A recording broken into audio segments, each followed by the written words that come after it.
கன்னியாகுமரி மாவட்டத்தில் அரசு பள்ளி ஒன்றில் கூடுதல் கட்டணம் வசூலித்த சம்பவம் சர்ச்சையை கிளப்பியிருக்கிறது.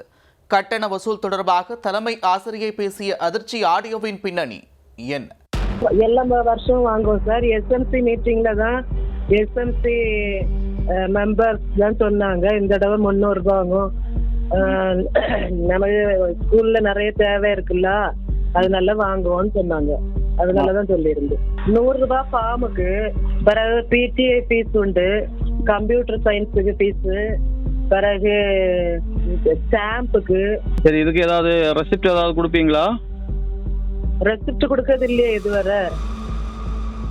கூடுதல் கட்டணம் வசூலித்தது தொடர்பாக பெற்றோரிடம் சம்பந்தமே இல்லாமல் ஒரு பதில் கூறிய தலைமை ஆசிரியையின் ஆடியோதான் இது.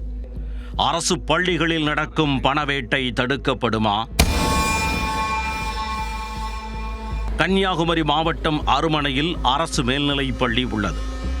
இப்பள்ளியில் 10ஆம் வகுப்பு பொதுத் தேர்வில் தேர்ச்சி பெற்ற மாணவ மாணவியர்கள் மகிழ்ச்சியில் 11ஆம் வகுப்பு செல்ல உள்ளனர். இதற்கிடையே மாணவர்கள் வருத்தப்படும் அளவுக்கு ஒரு சம்பவம் நடந்தேறி உள்ளது. 11ஆம் வகுப்பு செல்லும் 115 மாணவ மாணவியர்களிடம் பள்ளி தலைமை ஆசிரியை மற்றும் ஆசிரியர்கள் 750 ரூபாய் வீதம் கூடுதல் கட்டணம் கேட்டதாக கூறப்படுகிறது. அது தொடர்பாக பள்ளிக்கூடத்தில் விசாரித்த போது பள்ளிக்கூட வளர்ச்சிக்கு தேவைப்படுவதாகவும் வாங்கும் பணத்திற்கு ரசீது தரப்படாது எனவும் தலைமை ஆசிரியர் கூறிய ஆடியோ சர்ச்சையை கிளப்பி உள்ளது.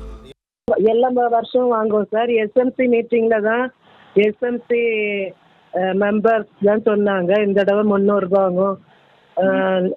நமக்கு ஸ்கூல்ல நிறைய தேவை இருக்குல்ல, அதனால வாங்குவோம்னு சொன்னாங்க.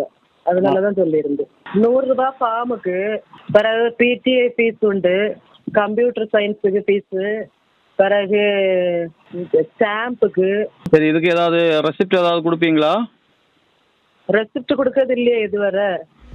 சரி, அரசு பள்ளியில் எதற்கு கூடுதல் கட்டணம் என கேள்வி எழுப்பிய பெற்றோர்கள் பலர் பள்ளியை முற்றுகையிட்டதால் பரபரப்பு ஏற்பட்டது. அது தொடர்பாக பள்ளி கல்வித்துறை அதிகாரிகளுக்கும் புகார் அளிக்கப்பட்டது. அதன் பேரில் மாவட்ட முதன்மை கல்வி அதிகாரி பால தண்டாயுதபாணி மற்றும் கல்வி அலுவலர் மாரிமுத்து ஆகியோர் பள்ளிக்கு நேரில் சென்று பெற்றோரிடம் விசாரணை நடத்தினார். குற்றம் சாட்டப்பட்ட தலைமை ஆசிரியர் தங்க சுகுணா மற்றும் ஆசிரியர்களிடம் கூடுதல் கட்டணம் வசூல் குறித்து விசாரித்தனர். அதில் மாணவ மாணவியர்களிடமிருந்து பணம் வாங்கியது உறுதியானது. அந்த பணம் திருப்பி ஒப்படைக்கப்படும் என உறுதியளித்த அதிகாரி தலைமை ஆசிரியர் மீது துறை ரீதியாக நடவடிக்கை எடுக்கப்படும் எனவும் உறுதியளித்துள்ளார். இதையடுத்து பெற்றோர் அங்கிருந்து கலைந்து சென்றனர். தனியார் பள்ளிகளில் நடைபெறும் கட்டண கொள்ளைக்கு பயந்து அரசு பள்ளியில் சென்று சேர்த்தால் அங்கும் இதுபோன்ற கட்டண கொள்ளையால் பெற்றோர்கள் கலக்கமடைந்துள்ளனர்.